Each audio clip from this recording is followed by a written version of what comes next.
Now at 5:30, escape before it is too late. It's a decision people in Florida are facing tonight with Hurricane Helene expected to make landfall tomorrow. You're looking live right now at Pensacola, Florida. We know this view, calm before the storm, right? Well, Helene is a Category 1 hurricane for now. It's expected to become Category 3 storm with about 32 million people under flood watches.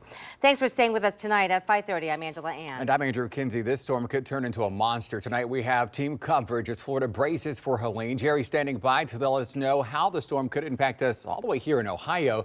But first, let's start right away with meteorologist Michael Behrens with the latest on the storm and the strength it's now gaining. Michael. Yeah, that storm rapidly gaining strength tonight, guys. The newest forecast information still has Helene at a Category 1 for now. Those winds up to 85 miles per hour, gusting to 105. With that much power in the storm, no surprise, lots of alerts in place. Practically the entire state of Florida under tropical storm warnings, the red hurricane warnings. They've now upgraded the watches all the way up past Atlanta into portions of North Carolina. So this storm expected to cause some major impacts. Let's go ahead and track that from the tropics, where it's a Category 1 right now, expected to become a 2 by early Thursday morning. By the time we reach Thursday afternoon, rapid intensification continues. Now forecast to reach a Category 4. That's the newest update in from the National Hurricane Center. Likely to make landfall somewhere in the Florida Panhandle. This will be between Thursday evening and early Friday morning, possibly carrying some of that Category 1 strength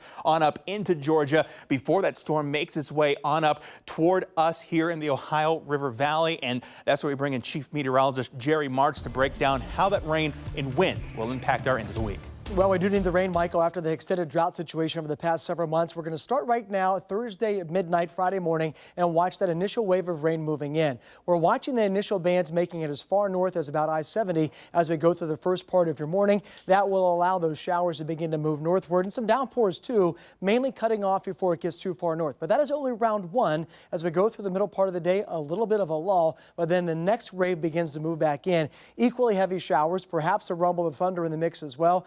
Those downpours, unfortunately, right around the time you're making your way out from rush hour or the end of your Friday school. The other thing we're focusing on are the extreme winds coming in from the east at about 20 to 30 miles an hour, gusting a bit higher at times, accompanying that rain. The only saving grace for Friday at this time, while it will be windy, we might be drying out just in time for your high school football plans, but know that it is not going to be a pleasant Friday evening. The other thing we're watching, the rainfall, the needed rainfall. This goes between Friday night right through the day into the end of the day on Friday. Much of the area, 10 TV viewing area, the blues and the greens, that's between a ½ inch and almost up to 2 inches of rain in spots of welcome rain, especially areas that are in that excessive drought situation and really need the wet weather. We'll have the track for you hour by hour, continue to provide updates, and coming up in your full weather forecast, we'll talk about just how high those wind gusts will go Friday afternoon.